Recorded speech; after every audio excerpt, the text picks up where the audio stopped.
Imagine a monsoon-swollen river in the heart of India, its waters churning with the fury of 1,000 storms. On one bank stands a young Macedonian king who has conquered the known world, a warrior god who has never tasted defeat. On the opposite shore waits an Indian king mounted atop a massive war elephant, commanding an army unlike anything the Greeks have ever faced. A terrifying force of 200 war elephants, creatures so enormous they seem like living mountains, capable of crushing men and horses beneath their feet without even noticing. This isn't just another conquest for Alexander the Great. This is his ultimate test, the most dangerous gamble of his legendary career, where one wrong move could see his entire army trampled into the mud or drowned in a raging river. This is the Battle of the Hydaspes, where Alexander would face his most courageous opponent, fight his bloodiest battle, and push his army to the absolute breaking point. Welcome to the edge of the world, where empires collide and legends are forged in blood and monsoon rain.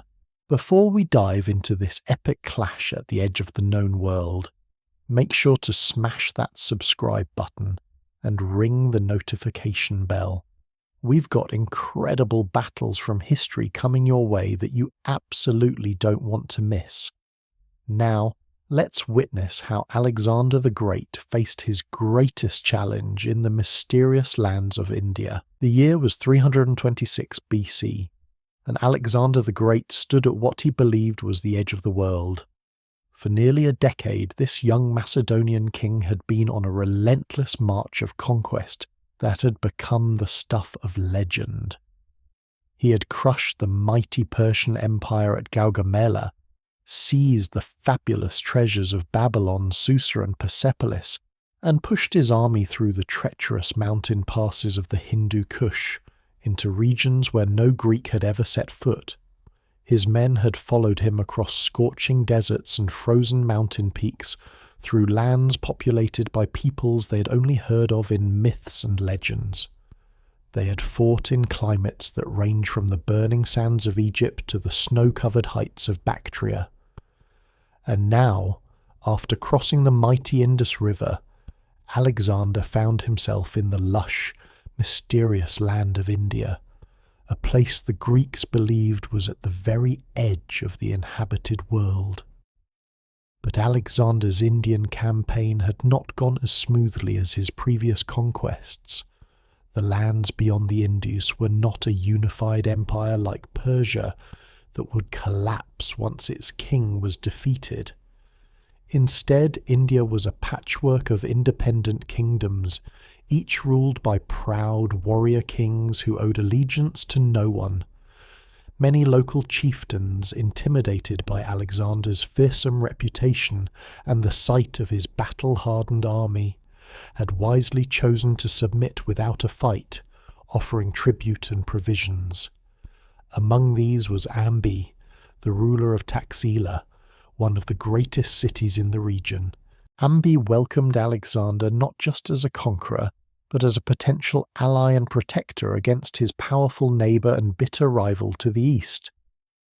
That neighbour was King Porus, known in Sanskrit sources as Parava, the ruler of the land between the Hydaspes River, which we now call the Jhelum, and the Assisines River, the modern Chenab.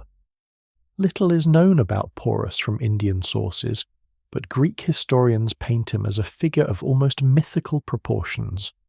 A warrior king of enormous physical stature, standing well over 6 feet tall at a time when the average man was considerably shorter, a giant among men.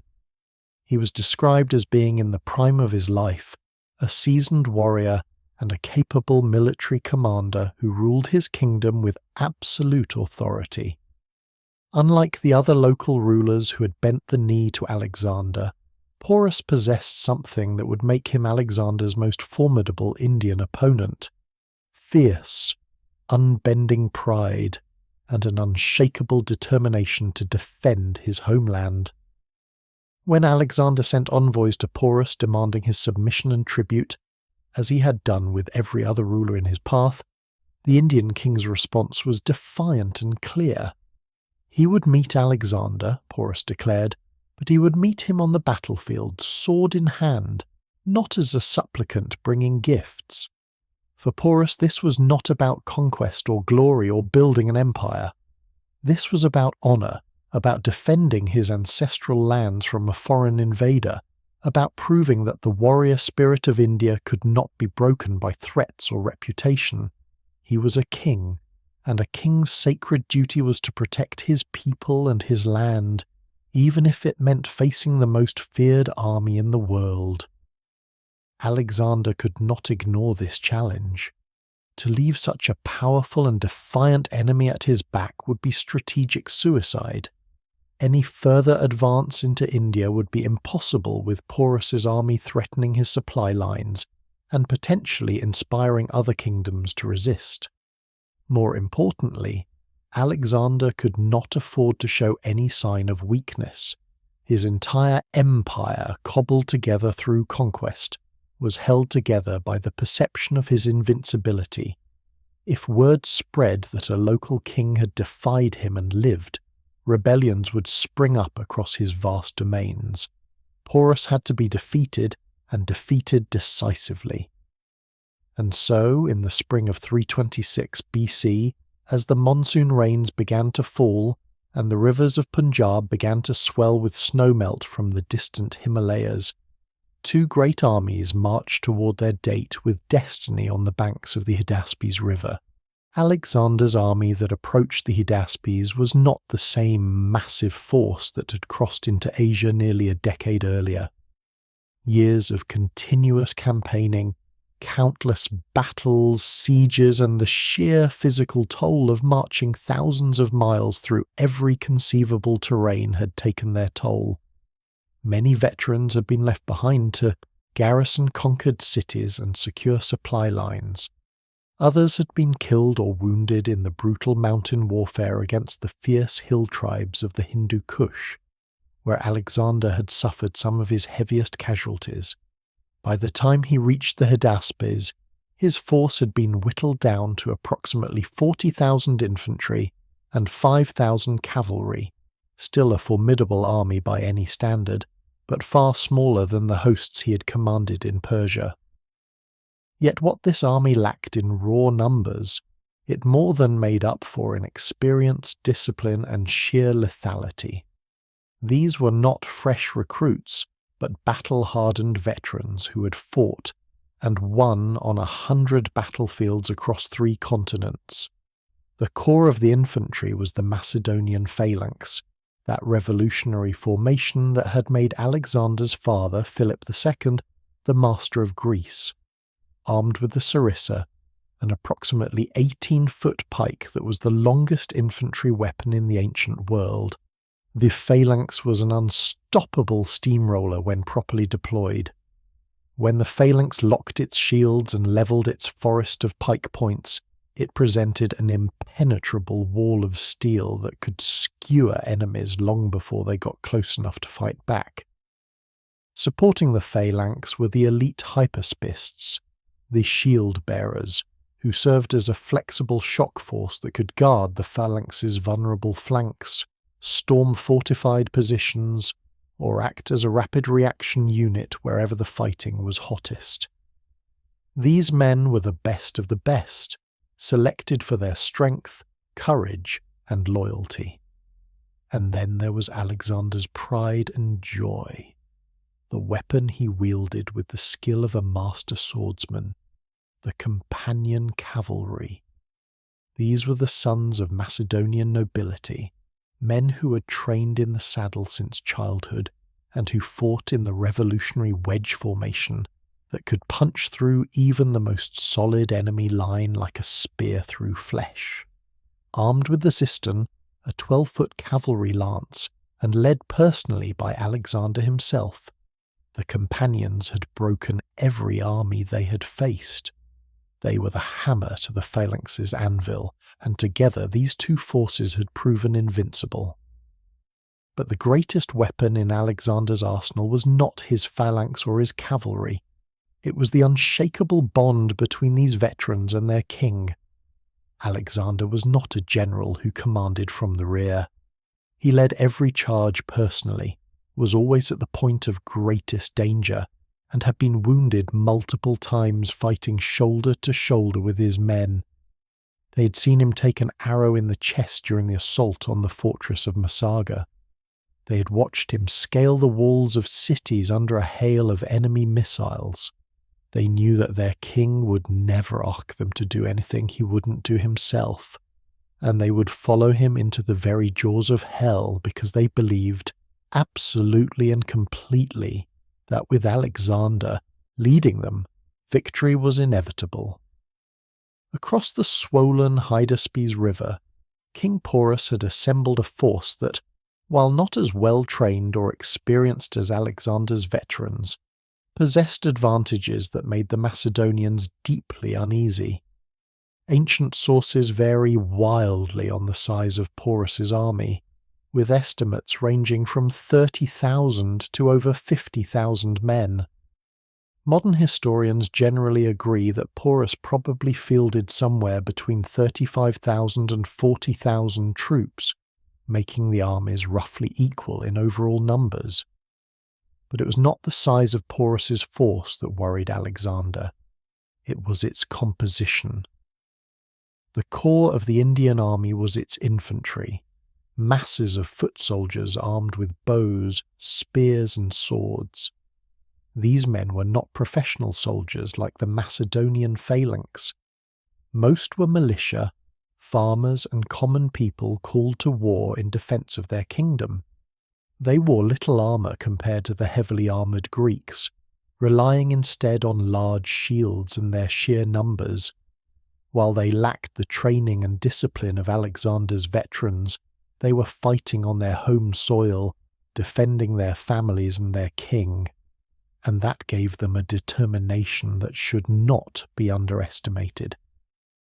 Flanking the infantry were contingents of cavalry, mounted warriors from the warrior castes of Indian society who were skilled horsemen and fierce fighters. But the true terror of Porus's army, the weapons that would test Alexander's tactical genius to its absolute limit, were his 200 war elephants and his contingent of chariots. The war elephants were unlike anything the Macedonians had encountered in such numbers. The Persians had fielded a handful of elephants at Gaugamela, but those had been easily avoided. Here, Porus had 200 of these living siege engines, enormous beasts that stood over 10 feet tall and weighed several tons each. They were draped in armour, had razor-sharp steel caps fitted over their tusks to turn them into giant spears, and carried wooden towers called howdahs on their backs, each filled with archers and javelin throwers who could rain death down on the enemy from an elevated mobile platform. These elephants were trained from birth for war. They could trumpet with a sound so loud and terrifying it could be heard for miles, a sound designed to panic enemy horses and strike fear into the hearts of soldiers. They could trample infantry formations, crushing men beneath their massive feet without even slowing down. They could use their tusks to impale and throw soldiers through the air like rag dolls, and perhaps most terrifyingly, they could be driven into a berserk rage before battle, making them almost unstoppable forces of destruction that would charge through any line heedless of pain or fear. For the Macedonian cavalry horses, which had never encountered such creatures, the very sight and smell of these monsters was enough to induce panic. Adding to this exotic arsenal were hundreds of Indian war chariots. While chariots had long since disappeared from Greek warfare, they were still used extensively in India. Each chariot was pulled by a team of the horses and carried a driver, a warrior armed with javelins and bows, and sometimes a third man to provide additional missile fire. On the flat, dry plains, these chariots could be devastating, allowing mobile archers to harass enemy formations while staying out of reach of infantry. But Porus's greatest asset was not his elephants or his chariots. It was the river itself. The Hydaspes, swollen by monsoon rains and snowmelt from the Himalayas, had become a raging torrent. It was deep, fast-flowing and treacherous, with unpredictable currents that could sweep horses and men away to their deaths. Any army attempting to cross would be at its most vulnerable, strung out, disorganized, half in the water and half on land, easy prey for a defender waiting on the opposite bank. Porus had chosen his defensive position brilliantly. With his back to his own territory and secure supply lines, he could wait in safety while Alexander's army exhausted itself trying to find a way across. Time was on Porus's side, and he knew it. When Alexander's army reached the Hydaspes in late May of 326 BC, they found themselves staring across the churning waters at an intimidating sight. On the opposite bank, Porus had deployed his entire army in a show of force designed to discourage any crossing attempt. The Indian forces stretched along the riverbank, a colourful display of martial might. The soldiers wore bright, flamboyantly coloured clothing, reds, yellows and blues that stood in stark contrast to the bronze and leather of the Macedonians. Their weapons gleamed in the sun, axes, lances, maces, and the powerful composite bows that were the pride of Indian archery. And towering above them all, positioned at regular intervals along the line, were the war elephants, their massive forms making them visible from miles away, a constant reminder of the monstrous challenge that awaited anyone foolish enough to attempt a crossing. Alexander quickly realized that a direct assault across the river would be suicide. The current was too strong, the water too deep, and the enemy too well prepared. Any force attempting to cross at the main camp would be caught in the water, unable to properly fight back, and would be cut to pieces by Indian arrows and chariots before they even reached the opposite shore. And even if some troops did make it across, they would arrive exhausted, disorganized, and scattered, easy prey for Porus's elephants to trample into the mud. Alexander needed to find another way, and he needed to do it before the monsoon rains made the river completely impassable, or before his army's morale began to crack under the psychological pressure of facing those terrifying elephants. What followed was a masterclass in psychological warfare and deception, a deadly game of cat and mouse that would last for weeks. Alexander ordered his army to establish a fortified camp directly opposite Porus's main position. He made a great show of settling in for a long stay, ordering massive quantities of grain and supplies to be brought up from Taxila and stockpiled in full view of the enemy. He wanted Porus to believe that the Macedonians were prepared to wait out the monsoon season, to make the Indian king think that Alexander had decided not to risk a crossing until the waters subsided and the weather improved. It was a calculated deception designed to make Porus lower his guard.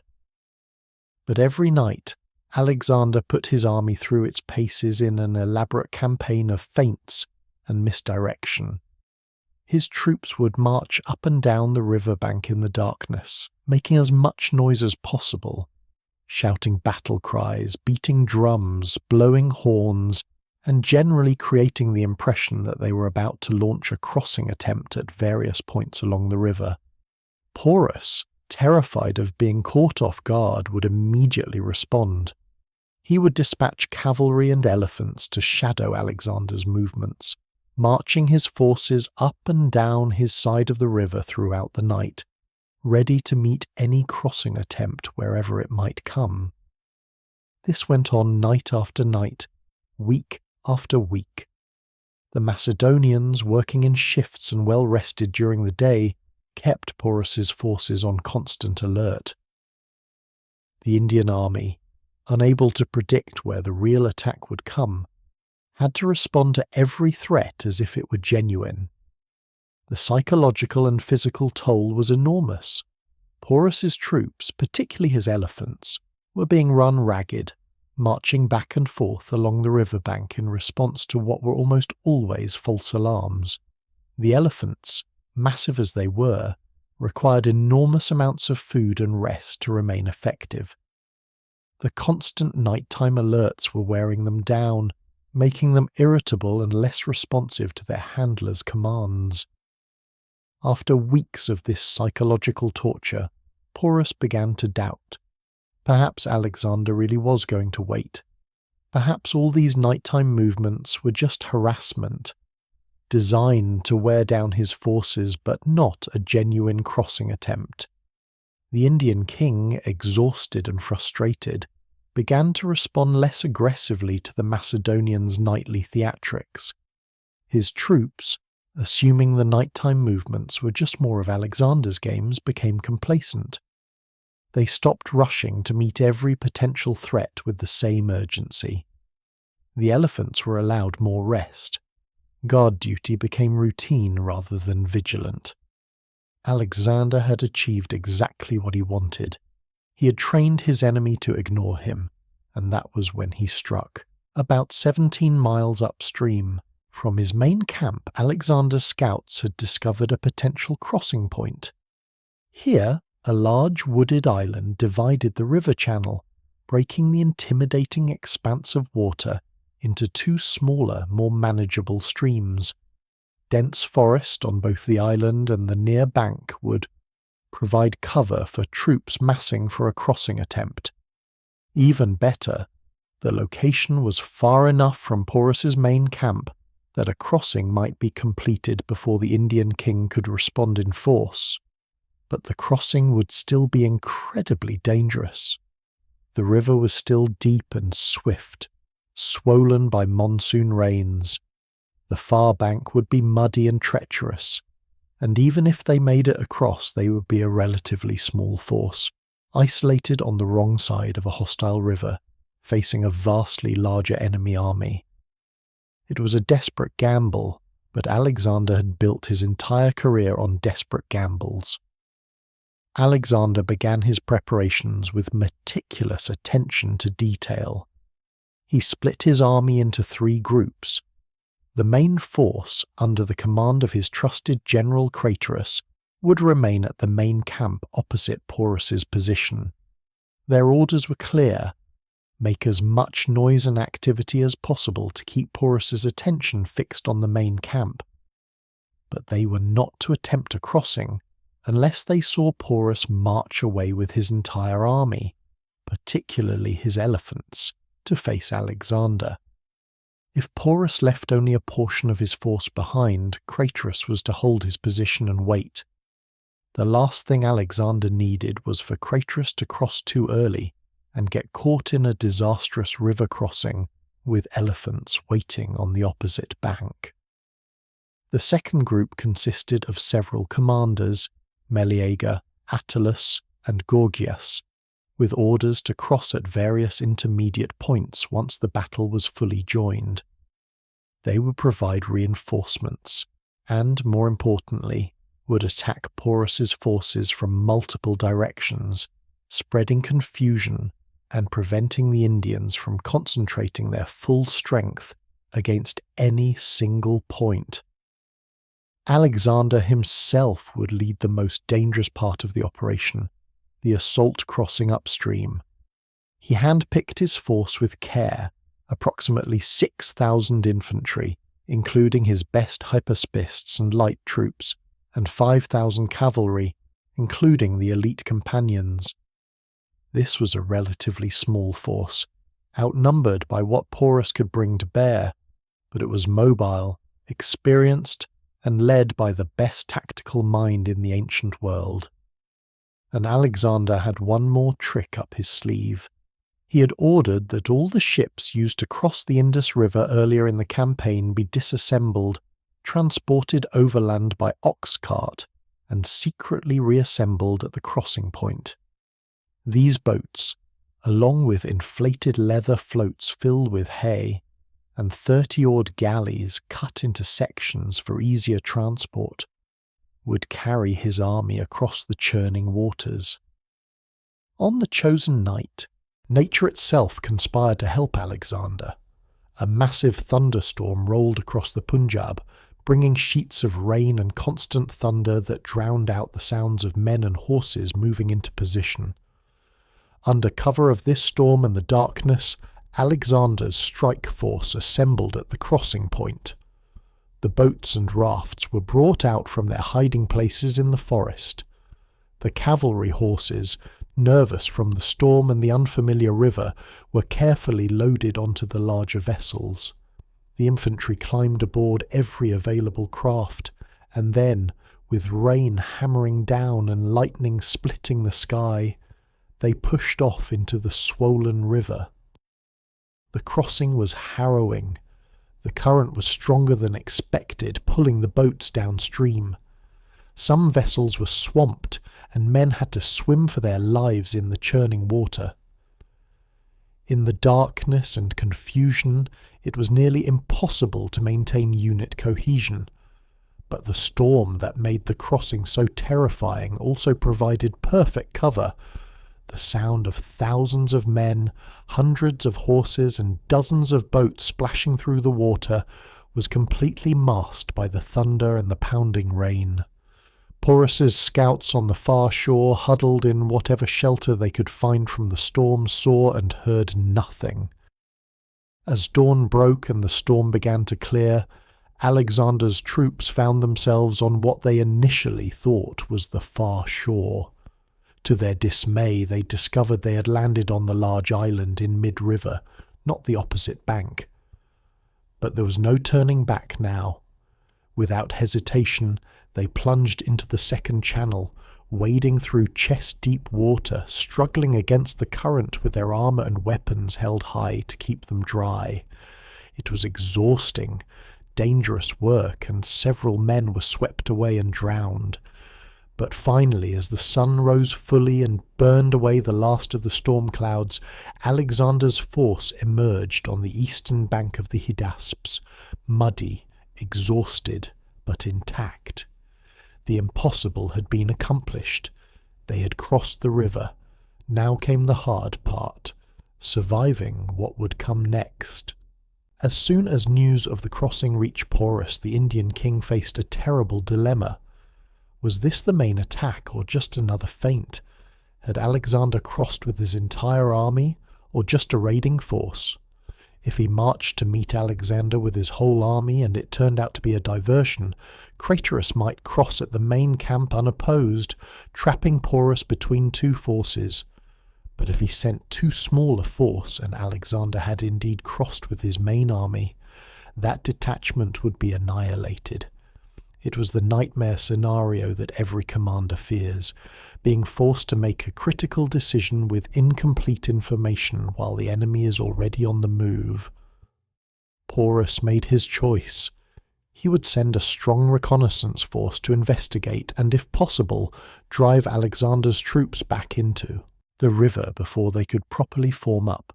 He entrusted this critical mission to his son, a young prince also named Porus in some sources, who commanded approximately 2,000 cavalry and 120 chariots.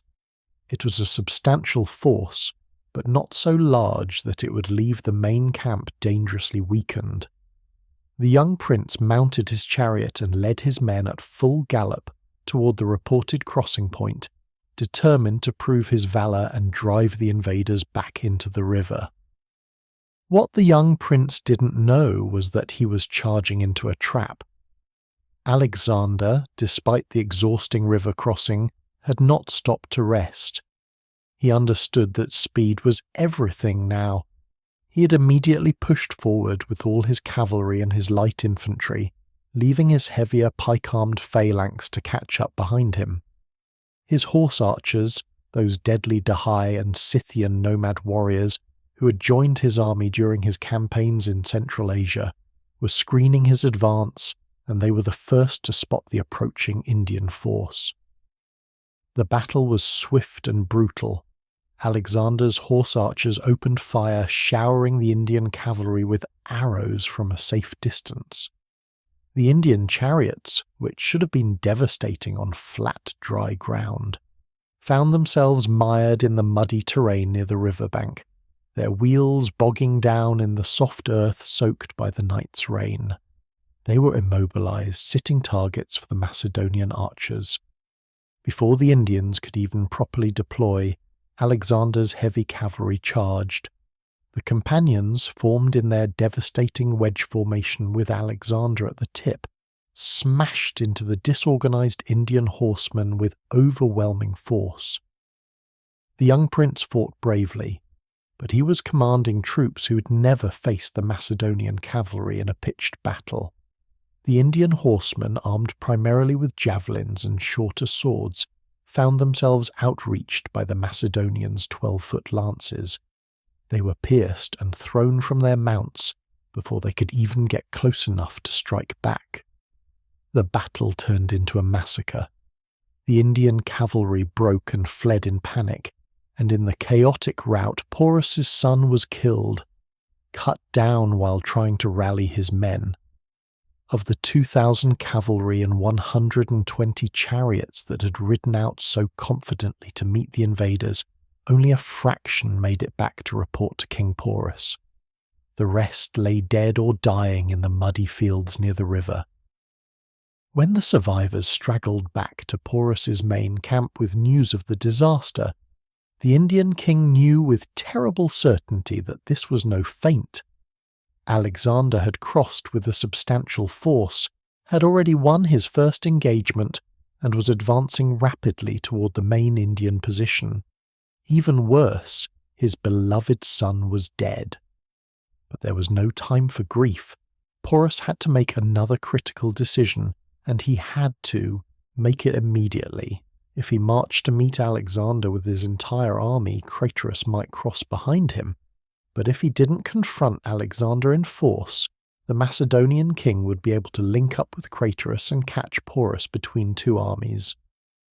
Porus chose to trust his numbers and his elephants.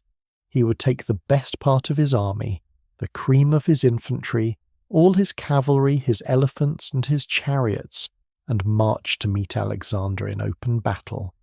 He left behind a small but significant force at the main camp with strict orders. If Craterus attempted to cross, do everything possible to delay and disrupt him, but do not commit to a major engagement if he brought his elephants. The sight and smell of elephants was the one thing that might keep the Macedonian cavalry on the far side of the river. With his dispositions made and his son's death unavenged, Porus mounted his largest war elephant, clad himself in chainmail armour, and led his army toward the approaching Macedonians. The decisive battle was about to begin. As the two armies came within sight of each other, the scene must have been one of the most dramatic in ancient military history. The Indian army deployed in a magnificent and terrifying formation. In the centre stood the infantry, masses of foot soldiers armed with 6-foot bows, spears and swords, forming a line nearly 2 miles long. But it was not the infantry that drew the eye. Positioned in front of them, spaced approximately 50 to 100 feet apart, were the 200 war elephants, a living wall of flesh and ivory that stretched across the entire Indian front line. The elephants were draped in armour, their tusks capped with steel blades, and each carried a howdah with 2 or 3 archers and javelin men. Between and around the elephants were small groups of light infantry whose job was to protect the great beasts from direct attack and to help control them if they panicked. On either side of this imposing centre, Porus had deployed his cavalry, with the stronger contingent on his left flank. In front of the cavalry were the chariots, mobile platforms that could dash forward to harass the enemy and then retreat behind the safety of the main line. And towering above it all, visible from every point on the battlefield, was Porus himself, mounted on his tallest and most magnificent war elephant. He had eschewed the usual howdah, choosing instead to sit directly on the elephant's neck, clad in gleaming chainmail, a long spear in his hand. He was making himself a target, showing his army that their king would not hide, but would fight at the forefront of the battle. It was a statement of courage that electrified his troops and concerned Alexander's commanders. Alexander surveyed the Indian deployment with the practiced eye of a master tactician. He quickly identified both the strengths and weaknesses of Porus's formation. The elephants were clearly the key. They were positioned to break any frontal assault by his phalanx and to intimidate his cavalry horses. The Indian cavalry on the flanks was outnumbered by his own mounted forces, but they were positioned where they could quickly support the centre if needed. And the muddy ground, still soft from the night's rain, would hinder both chariots and cavalry charges, but it would affect both sides equally. Alexander's army was significantly outnumbered in infantry. The Macedonian phalanx was outnumbered perhaps 3 or 4 to 1, but Alexander had numerical superiority in cavalry, and he intended to exploit that advantage ruthlessly. He also knew that his infantry, despite being outnumbered, was far superior in training, equipment, and discipline. The Indian foot soldiers were mostly lightly armoured militia, while his phalangites were veterans in bronze armour wielding the fearsome sarissa. In close combat, man for man, his troops were deadlier, but they would never survive a frontal attack against those elephants. So Alexander devised a brilliant, complex plan that would use his cavalry superiority to unbalance the entire Indian formation. He would not attack the Indian centre where the elephants waited. Instead, he would mass his cavalry and mobile forces on his right wing and launch an oblique attack aimed not at breaking through the Indian line but at sweeping around their left flank. This would force Porus to respond by shifting cavalry from his right wing to reinforce his threatened left, and that would create exactly the kind of opening Alexander needed. A gap, a moment of confusion, an opportunity to strike decisively. Alexander positioned his forces with care. He kept his heavy phalanx in the centre but held them back, refusing to commit them to battle initially. They would be the anvil, but only when the time was right. On his right wing he massed his striking force, the companion cavalry under his personal command, additional cavalry squadrons under his trusted commander Conus, and the fast-moving, deadly accurate Dahai horse archers. This was his hammer, and he would wield it personally. On his left wing he positioned his Thessalian and allied cavalry under dependable commanders, with orders to hold, to refuse engagement if possible, and to keep the Indian right-wing cavalry busy but not to get drawn into a major fight. Their job was to survive and tie down enemy forces, not to win glory.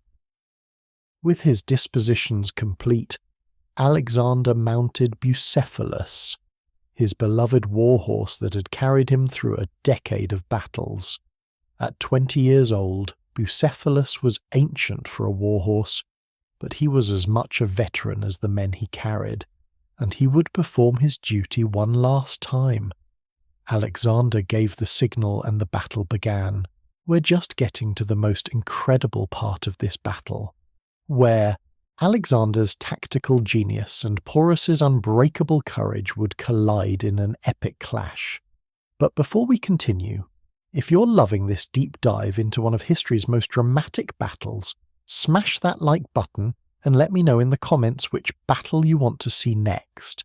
Now let's witness the moment when Alexander faced his greatest challenge.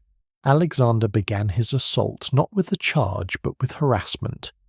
He sent his Dahai horse archers galloping forward toward the Indian right wing. These mounted nomad warriors were masters of mounted archery, capable of firing accurately from horseback at full gallop, a skill that took years to master and that the Greeks and Macedonians had never possessed until they recruited these warriors from the steppes of Central Asia. They rode forward in a loose formation, releasing volley after volley of arrows into the Indian cavalry before wheeling away, always staying just out of reach of a countercharge. It was infuriating, demoralizing harassment designed to provoke a response. At the same time, Alexander personally led the companion cavalry in a thundering charge toward the Indian left flank. This was his strong wing, where Porus had concentrated his best cavalry, and Alexander was attacking it with overwhelming force. The companions, in their signature wedge formation with Alexander at the point, crashed into the Indian horsemen with devastating impact. The Macedonian cavalry lances, the deadly Ziston, outreached the Indian weapons, allowing the companions to impale their opponents before the Indians could get close enough to strike back. The fighting was fierce and desperate, but the Indian cavalry, brave as they were, found themselves being steadily pushed back by the better equipped and more experienced Macedonians. Porus, watching from his command elephant in the centre, saw his left-wing cavalry being driven back and made the decision that Alexander had been hoping for. He could not allow his left flank to collapse. If Alexander's cavalry got around his flank, they could attack his infantry from the side or rear, rolling up his entire battle line. He had no choice. He ordered his right-wing cavalry to disengage from their standoff with the Macedonian left, and to gallop behind his infantry line to reinforce the threatened left flank. It was a sound tactical decision, the move that any competent commander would make, but it was exactly what Alexander had been counting on. The Indian cavalry from the right wing, responding to their king's urgent summons, raced across the rear of their own battle line to support their embattled comrades on the left. But Alexander, from his position at the front of the fighting, had anticipated this move.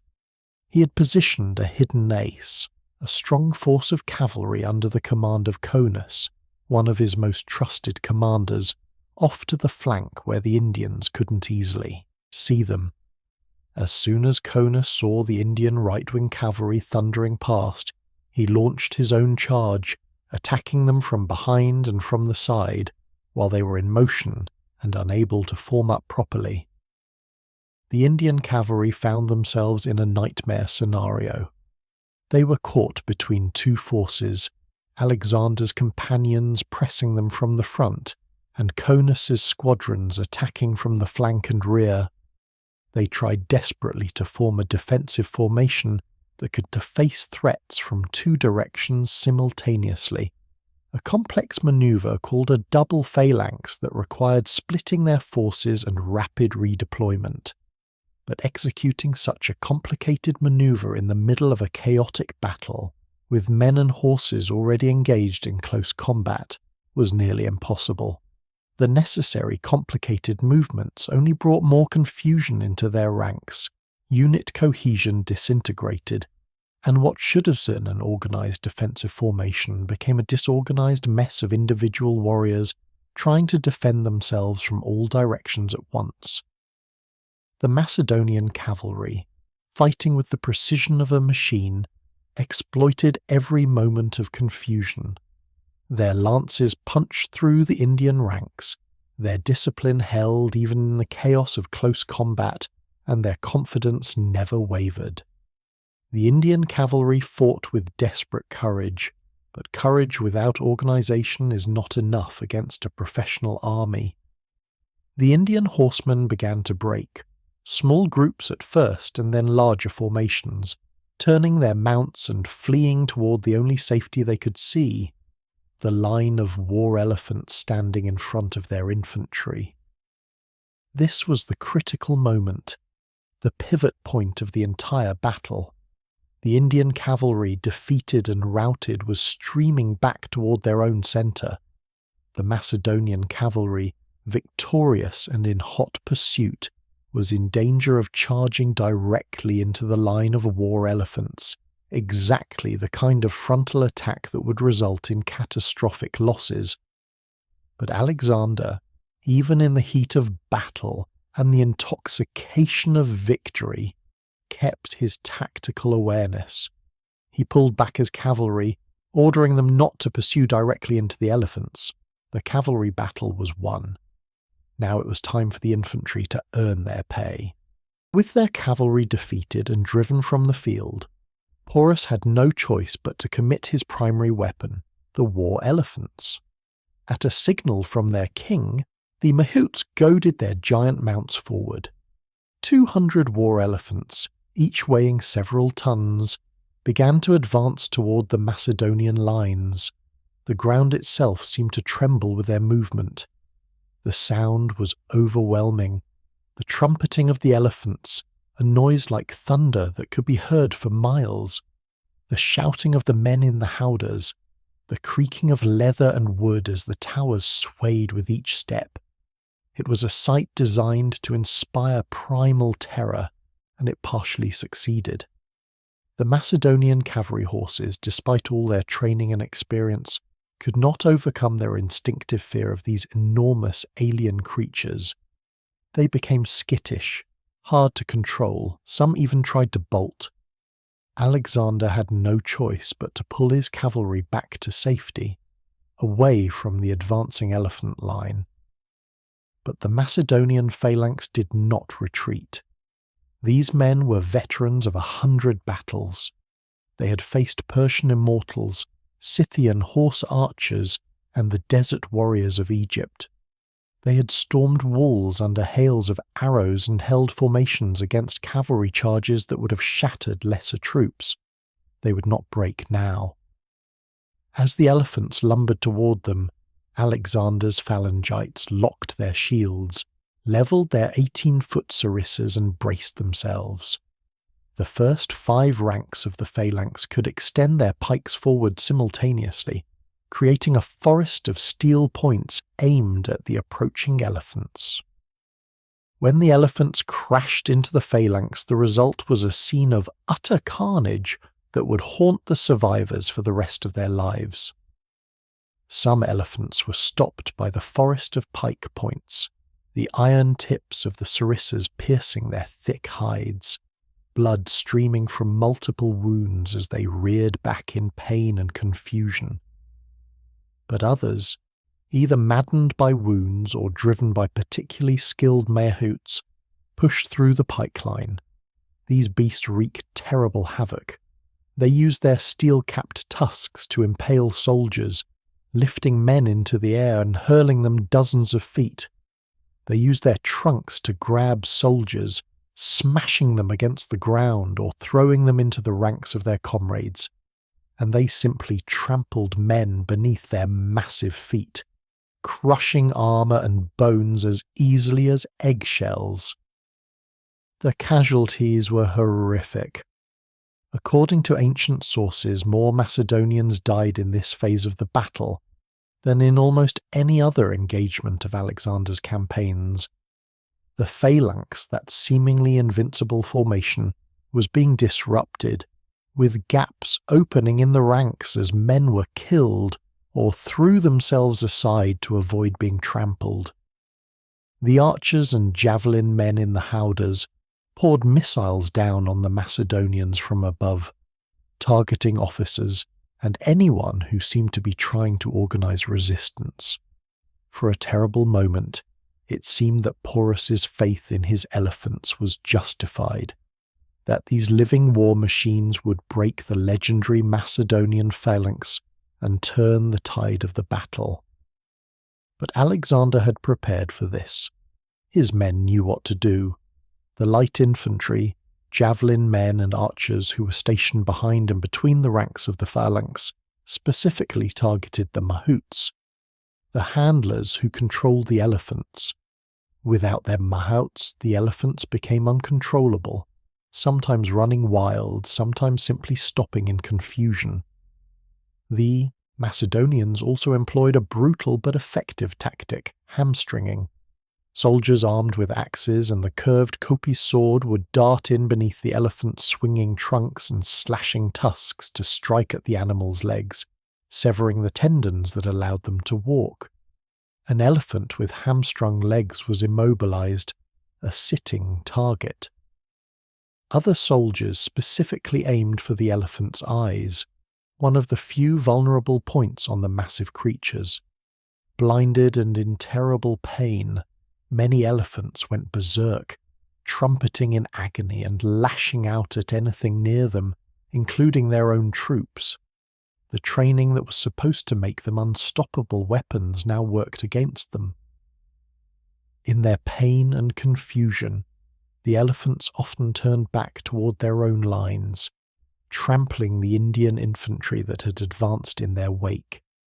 The Indian soldiers, packed densely in their formations, could not get out of the way fast enough. Men screamed as their own elephants crushed them into the mud. Meanwhile, the Indian cavalry, having reformed behind the elephant line, attempted another charge, trying to exploit the gaps in the Macedonian formations created by the elephant attack. But Alexander's cavalry, having held themselves in reserve precisely for this moment, countercharged. The Indian horsemen, still shaken from their earlier defeat and now fighting without the support of their elephants, were routed again, driven back in disorder toward their own infantry lines. The battlefield had descended into chaos, a swirling nightmare of trumpeting elephants, screaming men, and the clash of bronze on bronze. But Alexander, even in the midst of this maelstrom, kept his tactical clarity. This was the moment he'd been waiting for, the moment when all his planning and all his tactical innovations would come together. He gave the signal for the final phase of his battle plan. The Macedonian phalanx, despite having suffered heavy casualties from the elephants, was still intact as a fighting formation. At Alexander's command, they reformed their ranks, closed the gaps, and began to advance. They locked their shields, creating an unbroken bronze wall, and levelled their forest of sarissas. And they marched forward, step by disciplined step, pushing into the confused mass of Indian infantry, elephants, and cavalry that was now jumbled together in the centre of the battlefield. The Indian infantry, lightly armoured and armed with shorter weapons, could not stand against the wall of pike points. The sarissa, that revolutionary weapon, could impale a man from 18 feet away, well before he could get close enough to use his own sword or spear. As the phalanx ground forward like a mechanical reaper, driving the Indian centre back step by bloody step, Alexander unleashed his cavalry once more. But this time they didn't attack from the front or the flanks. In a brilliant application of the hammer and anvil tactic that had won him a dozen battles, Alexander's cavalry charged into the rear of the Indian army. The Companions, the Thessalians, and all the Macedonian mounted forces that had been held in reserve swept around behind the Indian lines and attacked from behind. The Indian army was now caught in a trap from which there was no escape. In front of them, the Macedonian phalanx advanced, an unstoppable wall of bronze and steel. Behind them, Macedonian cavalry rode them down from the rear. On their flanks, more Macedonian units pressed in, squeezing the space available for manoeuvre, and in their midst, the very elephants that were supposed to save them had become agents of their destruction, maddened by pain and trumpeting in confusion, trampling friend and foe alike without distinction. At this critical moment, Craterus and his force, which had been waiting on the far side of the Hydaspes for precisely this moment, succeeded in crossing the river. They arrived on the battlefield just as the Indian army began to disintegrate, fresh troops who had not suffered the exhaustion of the day's fighting. They immediately launched into a pursuit of the fleeing Indian soldiers, cutting down those who tried to escape and rounding up those who surrendered. The battle had turned into a rout. The Indian army, caught on all sides, began to dissolve. Units that had held together throughout the fighting now broke as individual soldiers realized that organized resistance was futile. Men threw down their weapons and tried to surrender. Others attempted to flee, only to be run down by Macedonian cavalry. The elephants, no longer under any control, wandered the battlefield in confusion, as dangerous to their own side as to the enemy. The carefully prepared Indian battle line, which had seemed so formidable just hours before, had been utterly destroyed. Through all this carnage, one figure stood unmoved. King Porus, still mounted on his giant war elephant, fought on with a courage that won the admiration even of his enemies. Despite having multiple javelins embedded in his body, despite seeing his army collapsing around him, despite watching his son and his finest warriors die, Porus refused to flee and refused to surrender. He continued to hurl javelins at any Macedonian who came close, using his elephant to strike at enemy cavalry, his voice hoarse from shouting commands that could no longer be heard or obeyed. Alexander, watching from across the battlefield, was awed by the Indian king's valour. Here was a warrior king in the ancient tradition, a leader who would rather die in battle than live in defeat. Alexander realized that Porus intended to fight to the death, to go down defending his kingdom with his last breath. But Alexander did not want Porus dead. He wanted to win the king's loyalty, to demonstrate to all of India that surrendering to Alexander meant being treated with honour and respect. A dead Porus would be a martyr who would inspire resistance. A living Porus, treated with magnanimity, could become a valuable ally. Alexander sent messenger after messenger to Porus, calling on him to surrender, promising that he would be treated as a king deserved. But Porus, his blood up and his honour demanding that he avenge his son and his army, refused to listen. He threw a javelin at Taxiles, Alexander's Indian ally, when that chieftain approached to negotiate, forcing Taxiles to flee for his life. Other messengers were similarly rebuffed. It seemed that Porus was determined to die in battle.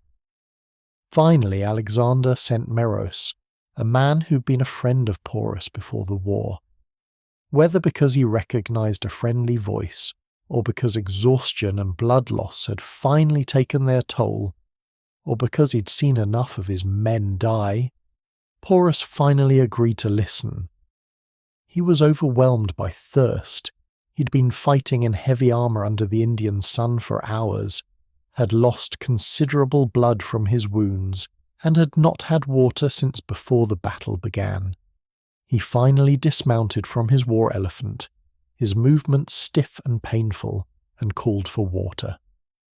After drinking his fill and having his wounds hastily bandaged, he agreed to be taken to Alexander. The meeting between Alexander and Porus has become one of the most famous encounters in ancient history, a moment when two great warriors faced each other not across a battlefield, but as men.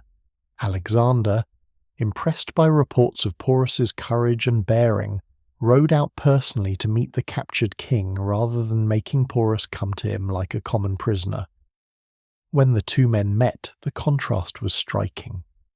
Alexander was of about average height for his era, a monarch in his prime at just 30 years old, clean-shaven in the Greek fashion, and wearing the armour of a Macedonian king. Porus towered over him, standing well over 6 feet tall, his dark skin contrasting with Alexander's fairer complexion, his face drawn with exhaustion and pain but still dignified, still regal despite his wounds and his defeat. According to the ancient historian Arrian, whose account is considered the most reliable, Alexander spoke first, asking Porus how he wished to be treated. Porus's reply has echoed through history. "Treat me, Alexander, as a king should treat another king." It was not a plea for mercy, it was not a submission, it was a statement of fundamental dignity, that despite his defeat he remained a king, and that true nobility recognized nobility regardless of the outcome of battles. Alexander was profoundly moved by this response.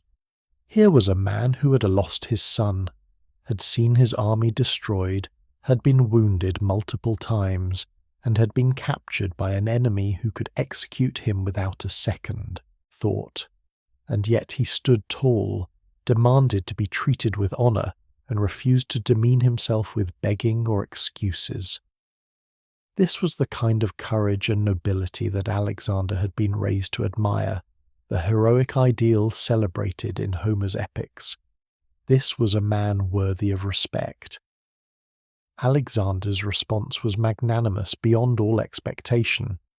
Not only did he spare PORUS'S life, he confirmed him as the ruler of his kingdom. He gave PORUS back his crown, his title, and his authority over the lands between the Hydaspes and Assizines rivers. Moreover, Alexander added additional territories to PORUS'S kingdom, putting him in charge of other lands that Alexander had conquered. Porus, the defeated enemy, was transformed into Porus the satrap and ally, a regional king within Alexander's growing empire. It was a brilliant political move that demonstrated to all of India that submission to Alexander did not mean humiliation or subjugation, but could lead to power and prosperity. For Porus, who had expected death or slavery, this clemency must have seemed miraculous. The ancient sources tell us that from that day forward, Porus became one of Alexander's most loyal allies, governing his territories faithfully and providing troops and supplies for the Macedonian army's campaigns in India. He would remain a powerful regional ruler until his assassination several years later by Hydaspes, one of Alexander's successor generals, during the chaos that followed Alexander's death. As the sun set on the blood-soaked field, both armies began the grim task of counting their dead and treating their wounded. The Battle of the Hydaspes had been by far the costliest engagement of Alexander's entire Asian campaign. Ancient sources vary wildly on casualties, as they always do, but the numbers that have come down to us tell a story of a brutal, hard-fought battle where Alexander came closer to defeat than at any other time in his career. According to Arrian, who was generally careful and conservative in his estimates, Macedonian losses were approximately 300 men killed, including 80-foot soldiers from the best infantry units, 10 horse archers, and 20 of the elite companions, Alexander's household cavalry who fought at his side. 200 other cavalry from various units were also killed. These numbers may seem small by modern standards, but they represented a significant percentage of Alexander's force, particularly the loss of 20 companions, who were irreplaceable, the sons of nobility who had trained since childhood and who formed Alexander's shock troops. However, another ancient historian, Diodorus Siculus, reported Macedonian casualties at over 1,000 dead. Modern military historians generally consider Diodorus's higher figure more realistic, given the intensity of the elephant attack and the nature of the fighting. The Macedonian phalanx in particular had suffered grievous casualties when the elephants crashed into their lines. Men had been impaled on steel-capped tusks, trampled under massive feet, and crushed when wounded elephants fell on them. Many soldiers had been severely wounded even if they survived. Broken bones from being thrown by elephant trunks, severe lacerations from tusks, and crush injuries that would leave them crippled for life. One casualty deserves special mention, though he was not a man. Bucephalus, Alexander's beloved warhorse, who had carried him through a decade of battles across 3 continents, died either during or shortly after the battle. The exact cause of death is disputed in the ancient sources. Some say he was killed by wounds received in the fighting. Others claim he died of exhaustion and old age. He was around 20 years old, ancient for a warhorse. Alexander, who had ridden Bucephalus since he was a teenager, was devastated by the loss. In honour of his faithful steed, he founded a city on the western bank of the Hydaspes and named it Bucephala, the city of Bucephalus. The ruins of that city can still be found in modern Pakistan, a testament to the bond between a king and his horse. The Indian losses were catastrophic. Arrian reports 23,000 casualties in total, though this number includes both killed and captured. Diodorus states that 12,000 Indian soldiers were killed in the battle and over 9,000 were taken prisoner. Modern historians suspect these numbers might be somewhat inflated, as was common in ancient sources, but even adjusting for exaggeration, it's clear that the Indian army suffered losses of at least 40 to 50% of its fighting strength. Nearly the entire cavalry force was killed or captured. The infantry, caught between the advancing phalanx and the charging cavalry, had been decimated. Perhaps most significantly, approximately 80 war elephants were captured alive after the battle, though many others had been killed during the fighting or had to be destroyed afterward when their wounds proved mortal. The captured elephants were incorporated into Alexander's army, giving him an elephant corps of his own. He would use these beasts in his subsequent campaigns in India, and they would prove useful not just in battle but also for intimidating other Indian kingdoms into surrendering without a fight. Among the Indian leadership, the casualties were severe. Porus's son had been killed in the preliminary skirmish. His relative and ally Spitakes was killed during the main battle. Most of his chieftains and noble commanders also fell, fighting bravely to the end. The Indian army had been not just defeated but effectively destroyed as a fighting force. It would take years to rebuild. In the immediate aftermath of the victory, Alexander demonstrated the mix of ruthlessness and political acumen that characterized his rule. He founded 2 cities on the banks of the Hydaspes. One, as mentioned, was Bucephala, named after his horse, and built on the western bank near where he'd begun his crossing. The other was Alexandria Nicaea, the Alexandria of victory, built on the eastern bank at the site of the battle itself. These cities served multiple purposes. They were monuments to his victory, permanent reminders of his triumph. They were garrison cities, where he could station troops to secure his new territories, and they were trade centres and administrative hubs for the expanding Macedonian Empire in India. But more importantly, Alexander's generous treatment of Porus sent shockwaves throughout India. Here was a foreign conqueror who didn't come to rape and pillage, who didn't execute defeated kings or sell populations into slavery. Here was a king who recognized and rewarded courage, who kept his word, who could be negotiated with. The psychological impact of this clemency was enormous. In the weeks and months following Hydaspes, many other Indian kingdoms and tribes that lay in Alexander's path chose to submit peacefully rather than face him in battle. They sent embassies with gifts and offers of alliance. They opened their cities to him without resistance. Alexander's victory at Hydaspes, combined with his merciful treatment of Porus, had achieved far more than any amount of military conquest alone could have accomplished. Alexander continued his advance deeper into India, his army now swollen with Indian allies and reinforced with the fearsome war elephants. He crossed the Hydaspes and then the Asesines River, moving ever eastward. He defeated other tribes and kingdoms that chose to resist, including the Mali and the Oxydrake. Though none of these engagements approached the scale or significance of Hydaspes, he seemed unstoppable, driven by his dream of reaching the edge of the world and conquering all the lands that existed. But the monsoon rains came with a vengeance, turning the Punjab into a swamp. His men marched for days through torrential downpours, their armour rusting, their equipment rotting, disease spreading through the camps. And then they reached the Hydaspes River, the modern Bees, and the rumours reached them of what lay beyond. On the far side of the Hydaspes, they learned, lay the kingdom of the Nanda Empire, centred on the Ganges River. And the Nanda Empire could field an army that made even PORUS'S force look small. Some reports claimed they had 200,000 infantry, 80,000 cavalry, and 6,000 war elephants. This news broke the Macedonian army's spirit.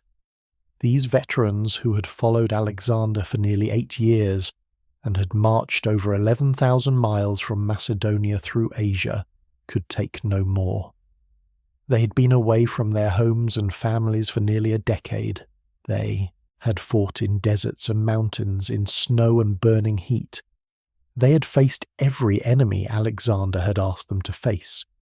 But the prospect of fighting another massive Indian army, this one far larger than PORUS'S, with thousands more of those terrifying elephants, was simply too much. Their weapons and armour were wearing out. Their bodies were wearing out.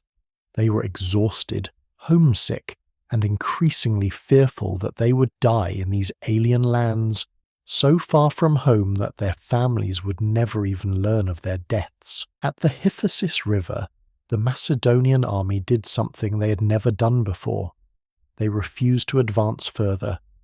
It began with grumbling in the ranks, soldiers openly questioning whether the campaign would ever end, whether they would ever see their homes again.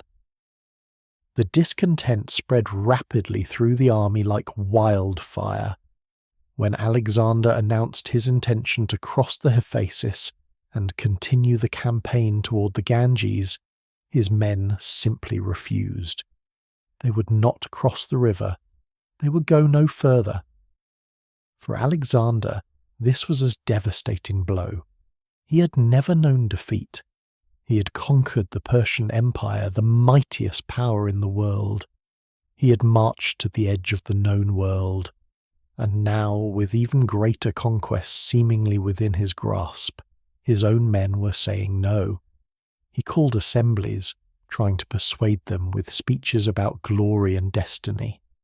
He reminded them of all they had accomplished together, of the riches they had won, of the fame that would be theirs if they just continued a little further. But for the first time in his life, his rhetoric failed. His men remained unmoved. Finally, one of his most respected generals, Conus, who had commanded cavalry at Hydaspes and had served faithfully throughout the campaign, spoke for the army.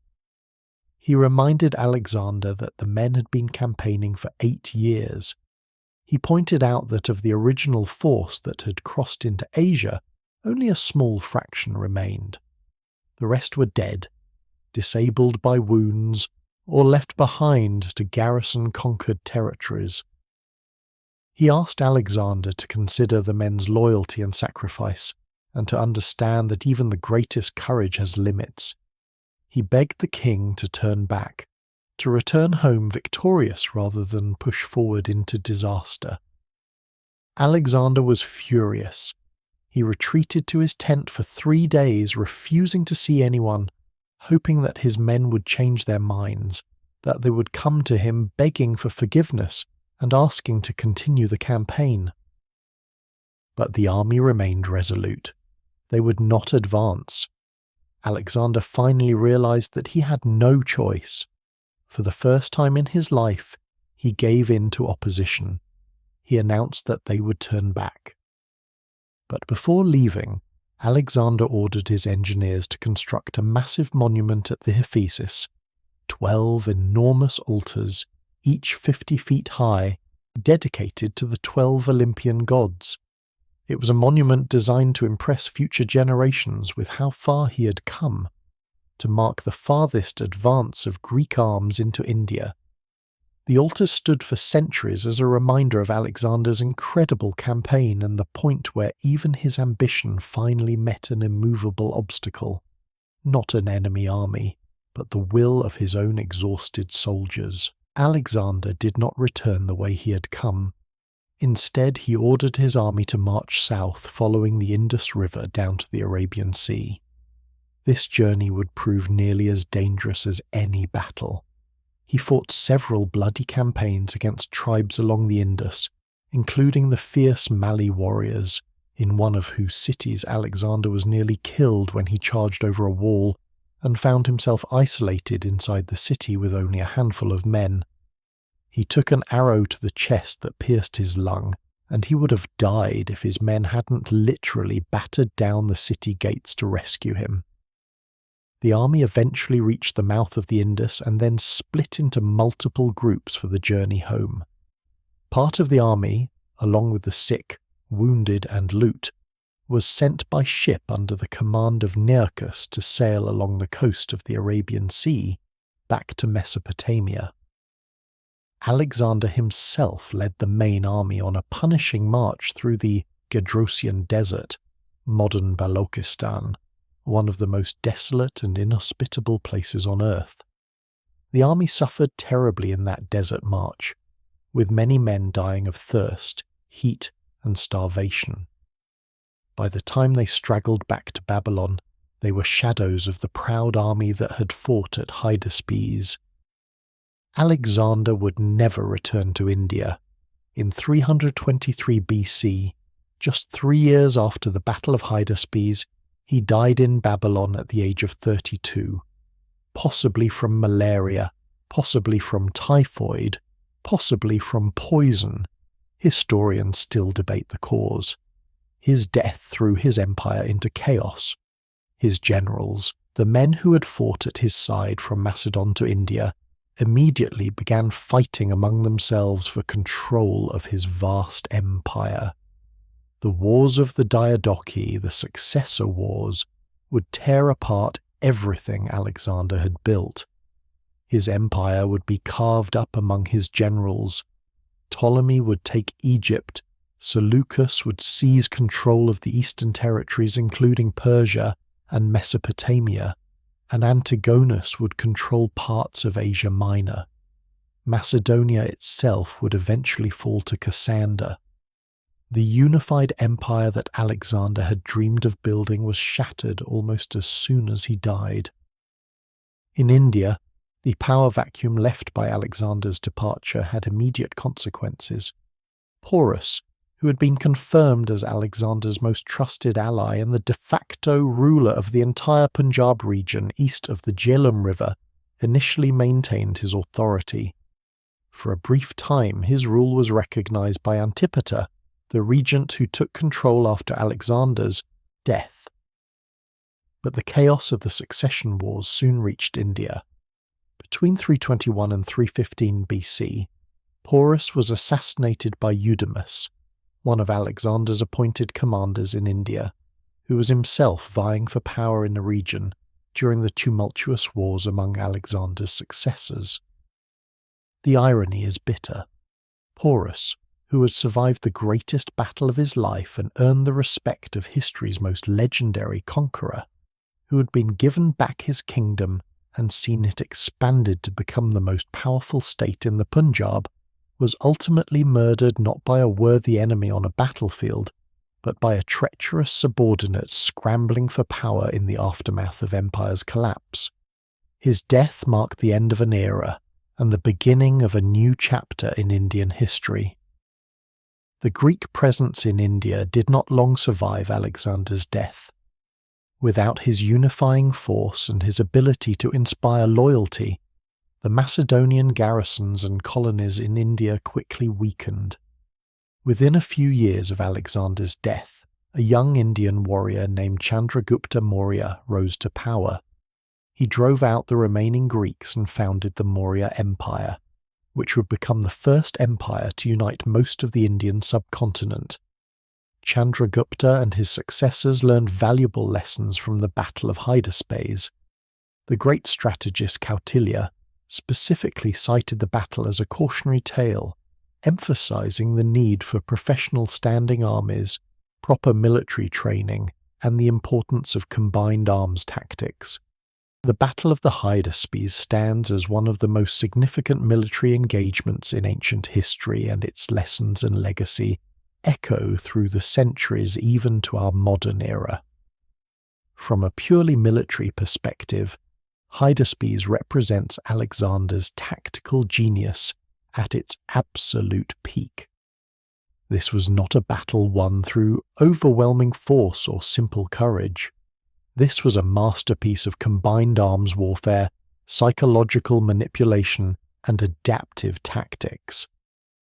Alexander faced challenges at Hydaspes that he had never encountered before.